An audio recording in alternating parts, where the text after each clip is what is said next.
this new episode of Water Underground Talks, and today it's our great pleasure to welcome Shammy Puri, founder and director of the Center for Sustainable Solutions in Practical Hydrogeology. Thank you, Shammy, for being with us. Thank you very much for the invitation. It's a great honor to participate in this very interesting set of recordings. So we will start with the interview, and we would like to ask you, when and how did you first develop a passion for water? And we are curious to know whether there are some particular incidents or people that you met along the way that helped define the area of focus of your research or work. Yes, I'm not sure that the word that I would want to use is passion for water. I think I have more of a sense of adventure that I developed to go off to far off places and to strange lands,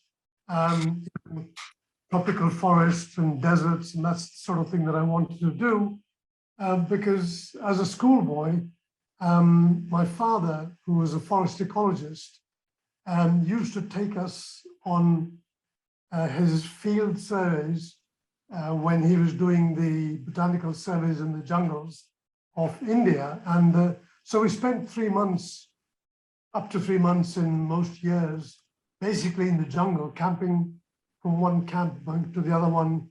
And I learned from being a boy about trees and forests and wild animals and soils and rivers and so on. And so it was always a sense of kind of adventure. And it was through this that I sort of learned that what I wanted to do was to kind of visit strange places, you know, go to odd places and so on. And in those days when I finished school, you know, in those days we used to listen to what our parents said. And my father had directed me to a university, and he said it was a university in Poland, which was a shock to me. I had to go look at my atlas to see where Poland was because we were living in West Africa at the time. And anyway, so I went to University to Poland, a strange place at that time, very odd and so on, and started to study geology again at the suggestion of my father. He said, "Oh, why don't you study geology?" So I studied geology. And then as I went into the university, it was field work, going out into the land, to the fields, going out and looking at, you know, landscapes and so on. And I think the more I did of that, the more I learned that, oh, this is a fun thing to do. So again, I was directed by one of my professors when I asked him, you know, what do you think I should specialize in? And he said, well, why don't you do water? And I said, oh, all right, I'll do water then. And I think that's how it developed. And then connected with that, I had a lot of adventures in my life since graduating, and you know, so I've really enjoyed it as a sense of adventure, as a sense of looking for something new and odd and strange. So I've worked in deserts, I've worked in forests, I've worked in big continents, I've worked in small islands. So that's where it has come from. Wow, that's really interesting. And I think it's a good way to show how cool it could be to work in the water sector and in hydrogeology especially. In terms of the advancement of your career or all the experience that you had in your life related to work, what is the role or connection between groundwater, anti-racism, decolonization and sustainable development in your work? And maybe you can tell us, how does this issue play out in your region or discipline?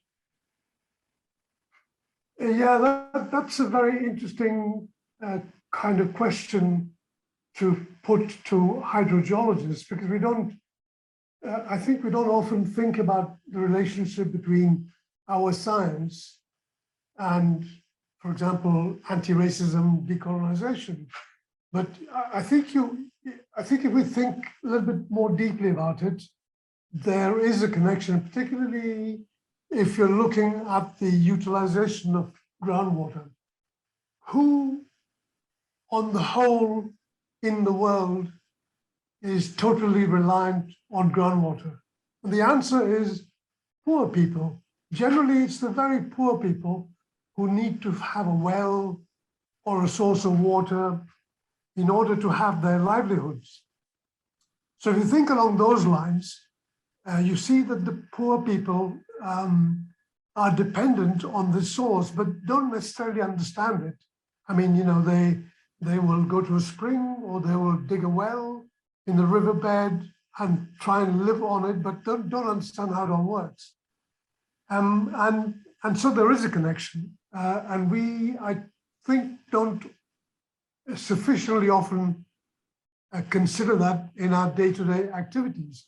Of course, there are many hydrogeologists these days who are closely involved in providing water supply for, you know, rural development and so on and so forth. But they, maybe they're the exceptions. And then if you look at colonization, I was thinking about this, and the colonization, perhaps if you take the example of somewhere like Northwest India, where, you know, 500 years ago, it was colonized by the British, who brought with them, over a period of time, quite a lot of social changes. So the social changes there were that the landowners and the owners for whom people worked produced and provided the water. When colonialization came, the colonialists changed those structures and used the supply of water as a means to manage and, let's say, control the population.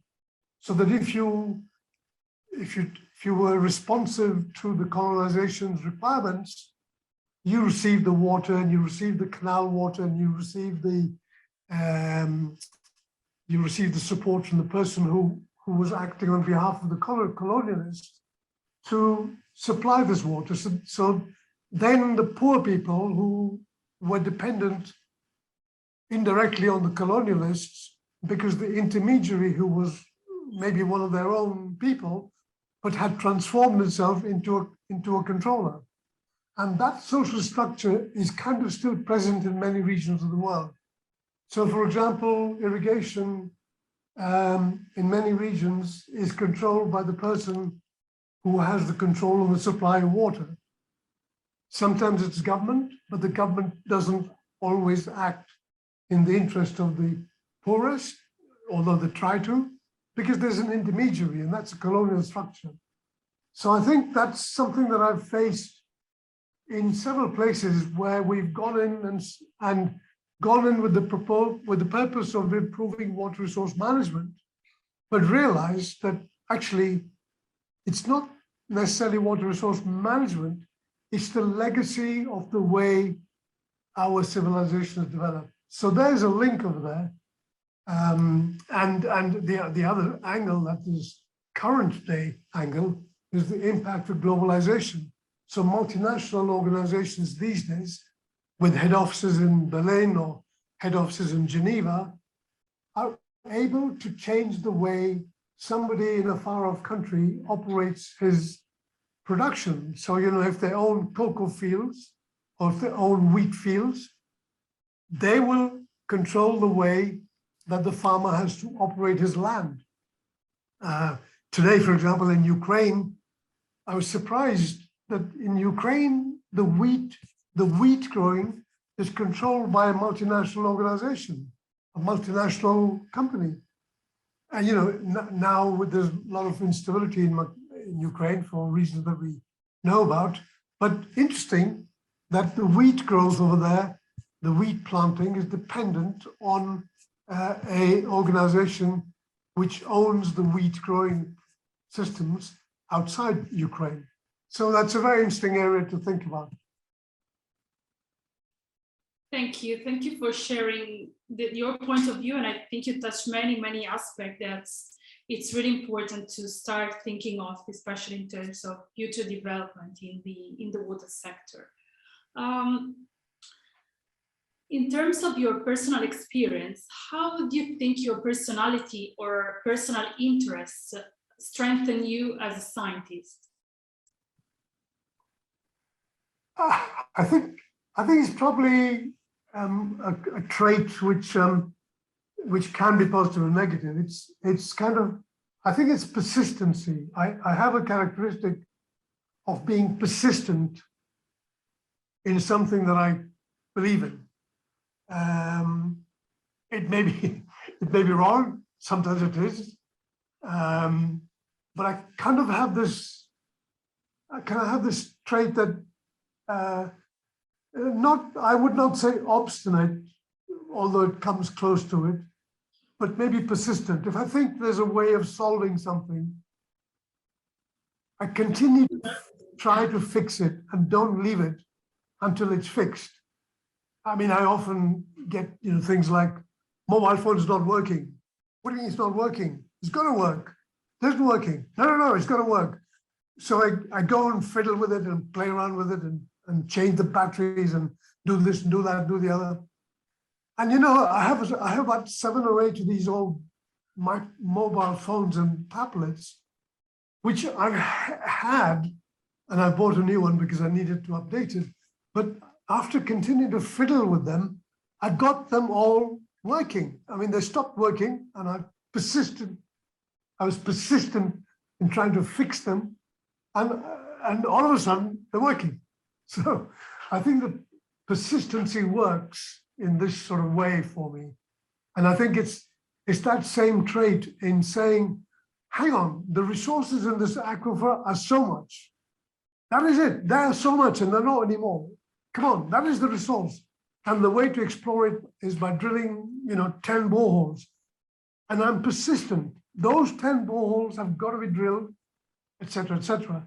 And so it's this persistency in knowing that there is a solution and continuing to insist on it. Might be obstinate and therefore not a very good trait, but often I think I've found myself to be correct at the end of the day. Well, I think there are many people around the world that are really happy of your attitude of being persistent. So I think in the end, it turned to be a very positive attitude, not only for you, but also for the others and probably many aquifers all around the world. Is there something you would like to share, some advice that you would like to share with the next generation of scientists working in the water domain, the groundwater domain? Yeah, I think so. Well, I think one of the things that I would like to try to encourage every young graduate, not only in our science, but in connected sciences, is to learn to be practical.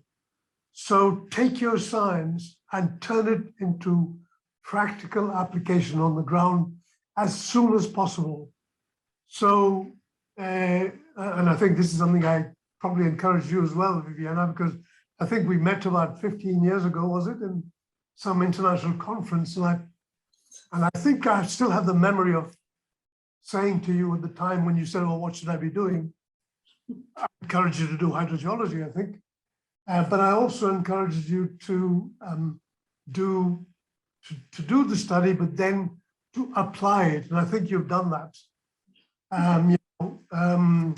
Take your science, take your pumping test analysis, take your water resource hydrochemistry, and go to a village and apply it and say to yourself, what is it that this village or town or community needs?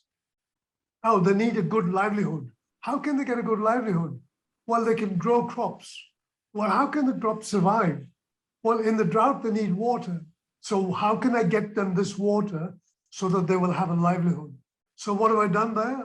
I've said, take the science, go to the people who need it, address their needs, find a way of solving their problem so that they have a benefit from your knowledge. They don't need to learn hydrogeology, but what they need to know is, okay, if you want this spring to continue to have water in it, what you need to do is to go to this area above the spring and make sure that when it rains, the water retains on the ground. Very practical sort of thing. And then the spring will continue to run, or the kanat will continue to run. or the well will continue to yield the water. They don't need to know the science, but what the younger generation will have done will have taken their science and turned it into practical application. And the reason I say that is that if you today look at the needs of the technicians in the water sector, I think we need many millions or more people to be going into the ground, into the soil, into the field to help people. People are really going to need the help.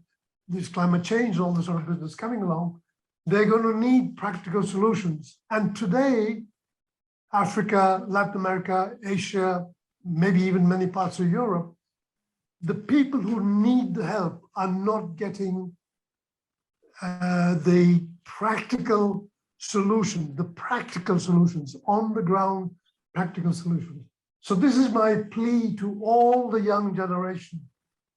As soon as possible, when you finish your degree, please find a practical way of applying your science. When you've done 4 or 5 years of that, and if you want to do a further degree, fine, but please go out into the field as quickly as possible to help the people who are desperately going to need your help.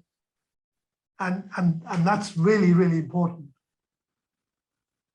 Yeah, I agree. And yeah, thanks for sharing your advice. And I remember a conversation we had a long time ago, and I think it also reflects on the name of the think tank you choose to stress the importance of being practical. As the last question, we would like to ask you if there's any academic paper or book or any other way of knowing that has impacted you the most, and if you want to share us why. Yes, it goes back a long time. In my career, I have been very lucky to have met and worked alongside many famous and very, very well qualified hydrogeologists, people like John Bredehoft, Alan Fries, David Burden, Stephen Buckinson, David Gray, all of these people I've worked with and got to know them very well. One of these people was David Burden. And David Burden was a very pleasant kind of a guy. He was from Ireland, and I met him in a couple of conferences. I met him in a couple of places. And at that time, I was in my early part of my career. I had just finished my degree, and I was doing practical work. I was doing pumping tests on the chalk aquifer, and doing all these pumping tests, trying to work out what the connection between pumping tests and the yield and so on was, etc. I went to see David Burden in one of the meetings, and we had a lot of discussions. He was very helpful and so on. And soon after that, he published a paper which was called "The Flow of Fossil Groundwater." This is published in QJEG, and I think I've sent you the link for it, for the abstract. And in 1977, I looked at this paper, which had the 15 major North African aquifers. Today we call them transboundary. In those days, we didn't use the word transboundary. These big regional aquifers were analyzed by David Burden in a very interesting way. He looked at them and said, these aquifers have no recharge. So therefore, there is no movement in them. But then he looked practically at all the oases, all the kargas, the oases at the further end. And these oases were flowing. They had water in them. And I think he said to himself, well, why is this happening? And he analyzed that. Today I can interpret that more easily, that during the pluvial glacial 10,000 years ago, these aquifers are fully recharged. The pluvial glacial stopped, no more recharge, but the aquifers continued to gradually resettle themselves to a new equilibrium with continuing discharge, which is why these springs are flowing. And that, to me, in 1977 was a very interesting thing to look at. It had no connection with my professional career at that time, because at that time I was working on the chalk aquifer of the United Kingdom. Then I went to Indonesia, and then I worked in Sudan, and then I worked in finally I worked in Jordan. And in Jordan, I came across an aquifer which was fossil in the sense of David Burton. And I went back to the paper and I looked at it and I said, I understand how this aquifer works. And so that paper had a very interesting influence on my early career, and then helped me in one of my biggest projects. So the Rumsak aquifer on which I worked has now been constructed into a scheme which has a value of 1.5 billion euros, and it pumps from 55 wells from this so-called fossil aquifer. And we did the mathematical modeling and so on and so forth. And so I see the connection from 1977 to 2010. So that was a very interesting paper. Thank you. Thank you so much for sharing. Well, thank you very much indeed for this invitation. And it's a pleasure for me to speak to the underground water talks, which I think is a very innovative and very interesting way of sharing knowledge. And I'm delighted and very happy to do that.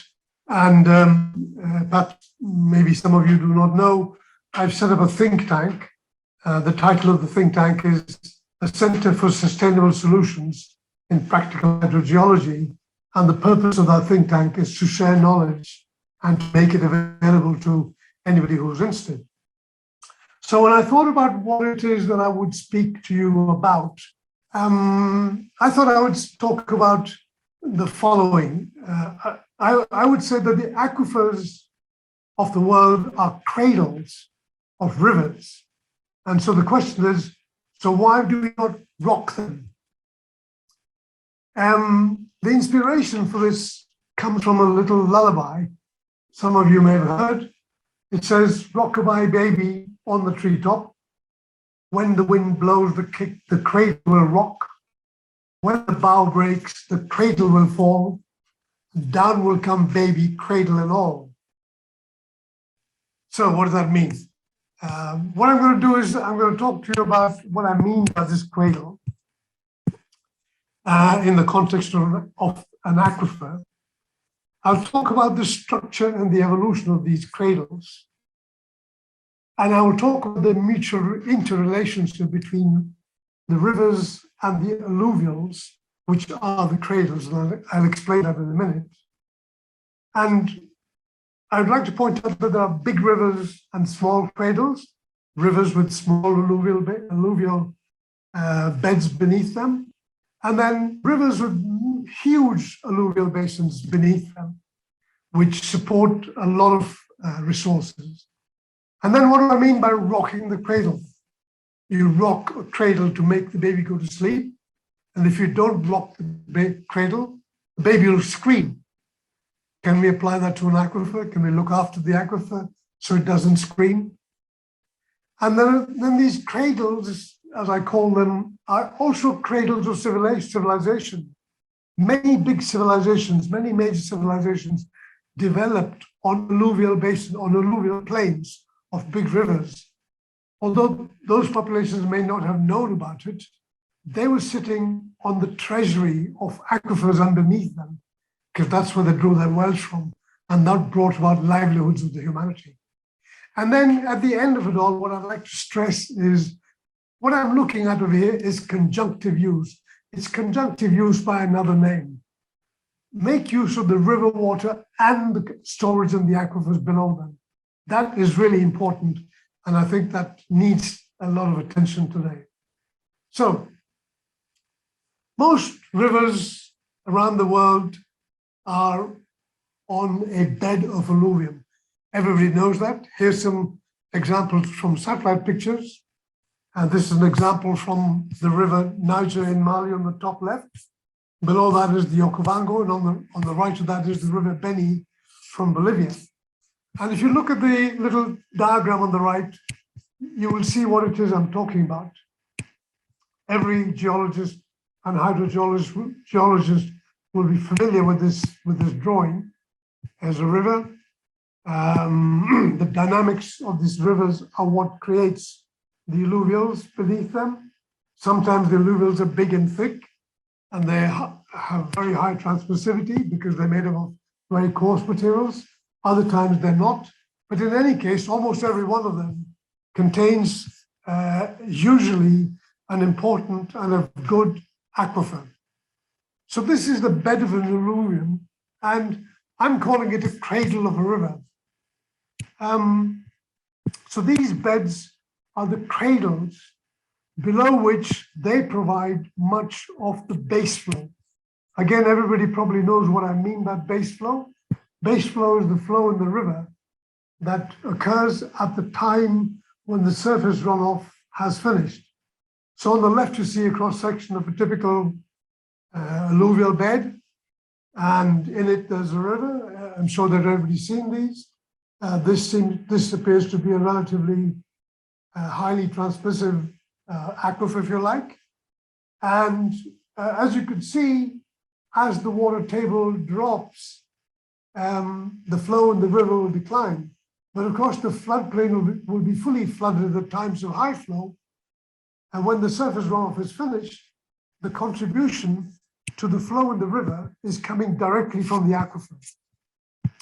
And I think this is the area that we need to kind of concentrate on a lot more than we do.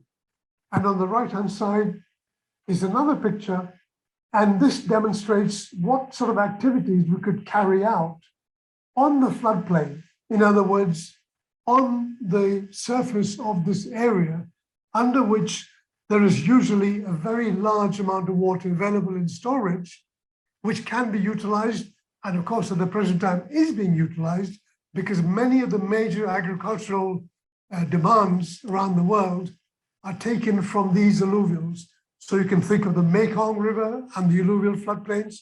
You can think of the Ganges. You can think of the Euphrates. You can think to some extent on the Nile. You can think of the Mississippi, and so on. So all these big rivers, and I'm not talking about major sedimentary aquifers which are not connected rivers. I'm talking about aquifers which underlie these river systems. So if you superimpose the map of the rivers of the world and you compare it with the map of the aquifers around the world, you can find that although there are some major aquifer systems, which may or may not be in connection with the river, and therefore sometimes we disregard the alluvial, on the right-hand side, again, you can see the floodplain, you can see the cross-section, you can see that the floodplain contains in it these aquifers, which I would call the cradle of a river. It holds the river in place. It provides the river with some water. It provides the river and the aquatic ecosystems. Many times there are some lakes, many times there are some depressions, many times there are some springs, which are all fed from the water which is in the alluvium. And this alluvium is something that needs to be better addressed, better governed, better taken into account when we look at water resources management. And in my experience, when there is so much consideration about river basin and river water management, I think the alluvium and the alluvial formations beneath the rivers are not addressed as well and as much as they should be in terms of policies, et cetera, et cetera. And here's an example.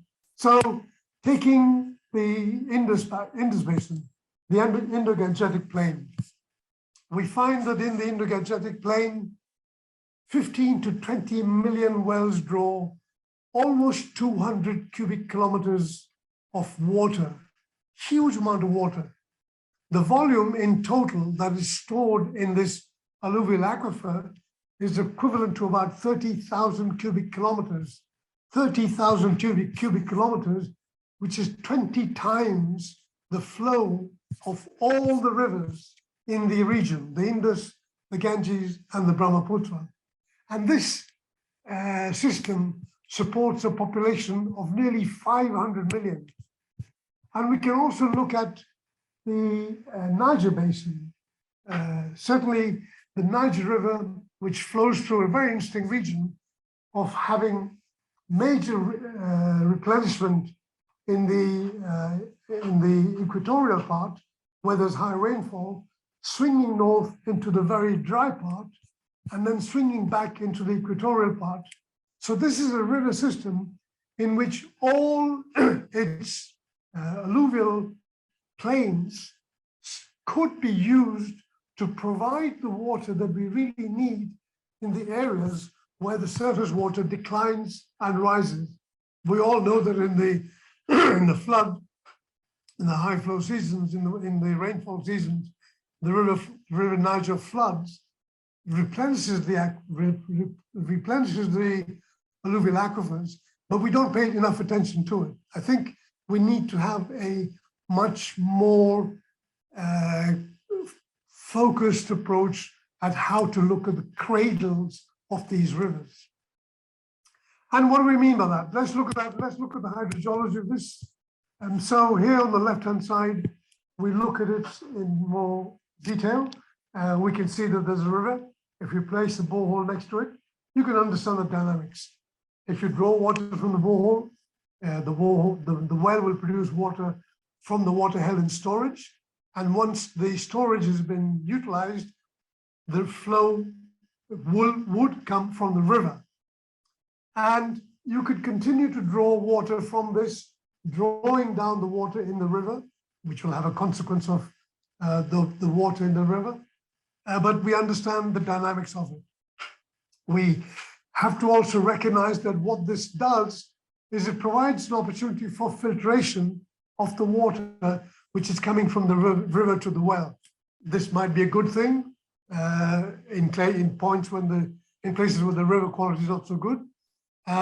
It also provides an opportunity for some biodegradation.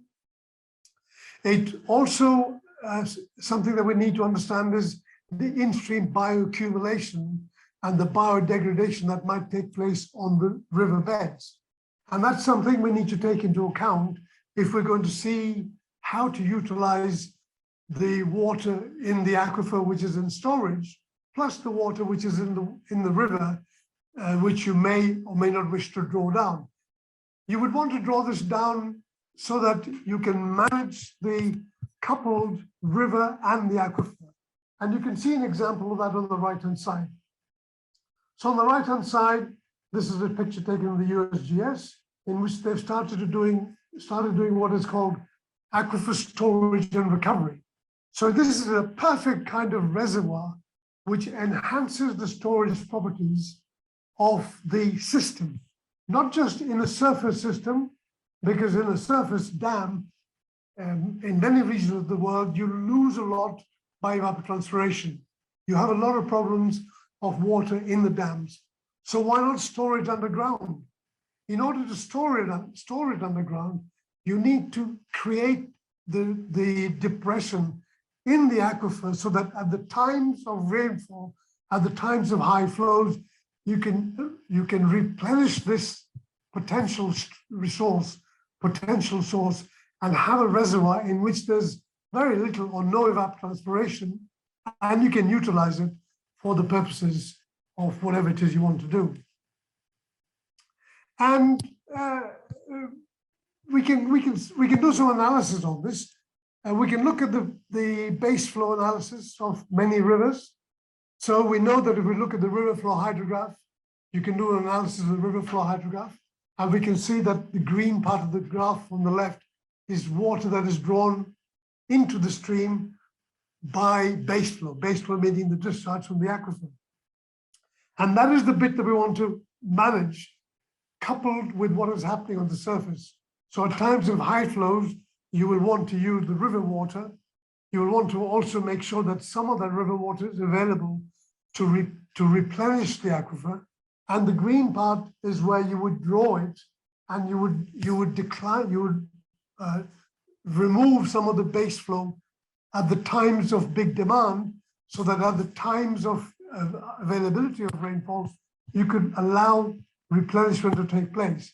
So if you look at a typical river flow hydrograph on the right-hand side, you can see that we can do the analysis, and that's a pretty straightforward equation, which allows us to analyze the contribution from the base flow into the river flow.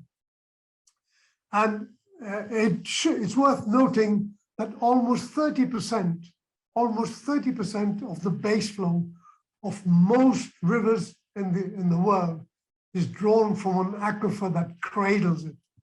So I hope now you see the connection of my suggestion that there are aquifers which are the cradles of rivers, and we need to rock them. What does that mean? We need to manage them better. We need to explicitly understand what their role is when we manage river flow plus the water held in storage beneath them. So here's some takeaways. So some of the takeaways that most rivers are underlain by an alluvial aquifer. Some of these alluvial aquifers are very large and some not so large. So we need to recognize and understand that. And there is a potential storage in them that I think has to be better managed than it is at the moment. Most river management plans, to my mind, do not take into account enough what can be done in terms of managing the drawdown in the aquifer at the time that it's needed. River Mekong Basin planning doesn't have enough assessment of it, of how the water is used by the farmers using the wells. And there are lots of wells. Obviously, there's surface water irrigation, but the farmers draw down the water from their well at times of dry times. So that's a potential storage. Most alluvial aquifers also have these large major agricultural regions. I've just mentioned those. And I think the land management needs to be taken into account, because if we're not careful, we might contaminate them. But there's a serious chance, there's a reasonable chance also, because of the high floods, to be able to flush out some of the contaminants, but by using some wise management. And finally, there seem to be at the moment not enough national policies on water management of these resources, which I think we should try to focus on.